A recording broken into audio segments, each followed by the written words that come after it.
अस्सलाम वालेकुम रहमतुल्लाहि व बरकातुहू। इस्लाम एक हकीकत है चैनल में कारी मोहम्मद शौकत अली कादरी अत्तारी हाजिर खिदमत है एक नई वीडियो के साथ।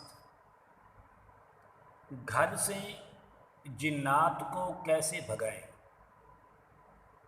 और अपने घर को अमन व सुकून का गहवारा कैसे बनाया जाए। बहुत ही मुजर्रब और बहुत ही आलीशान और बेहतरीन पावरफुल ज़बरदस्त अमल लेकर हाजिर खिदमत हूँ। इस अमल की भी इजाज़त आम है। हर वो बच्चा वो बच्ची जो बालिग हो चुकी है इस अमल को कर सकती है। अमल ये है कि अगर आपके घर में जिन्नात का साया है, आपकी दुकान में, आपकी फैक्ट्री में, आपके कारोबार में, जहाँ जहाँ आप ये समझते हैं कि यहाँ चीज़ पर ये मसले मसाइल पैदा हो रहे हैं, तो आप ये अमल करें। वो अमल क्या है?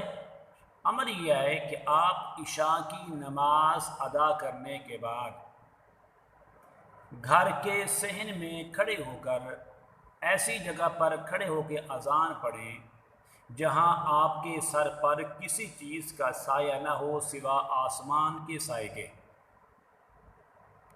आपने एक अजान पढ़नी है। अजान पढ़ने के बाद अपनी दाईं जानिब फूंक मार दें, दम कर दें। आप फिर अजान पढ़ें तो आपके बाईं जानिब उल्टी साइड पे आप दम कर दें। फिर आप अजान पढ़ें।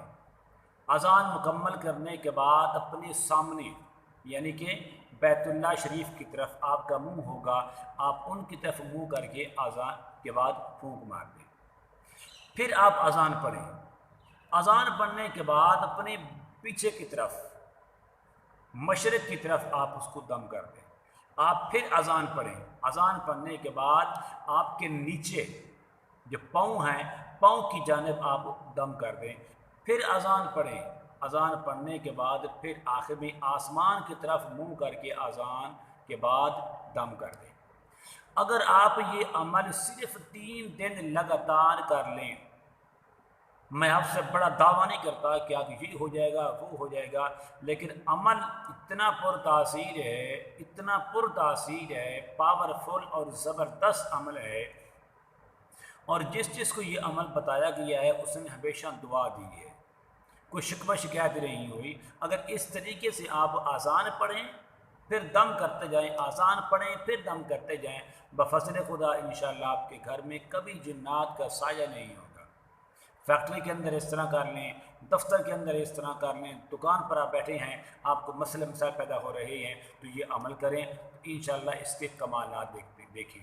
तो उम्मीद करता हूँ कि मेरी काविश आपको ज़रूर पसंद आएगी। तो आपने ज़रूर मेरे चैनल को सब्सक्राइब करना है, इस वीडियो को लाइक और शेयर ज़रूर करें। अस्सलाम वालेकुम रहमतुल्लाहि व बरकातुहू।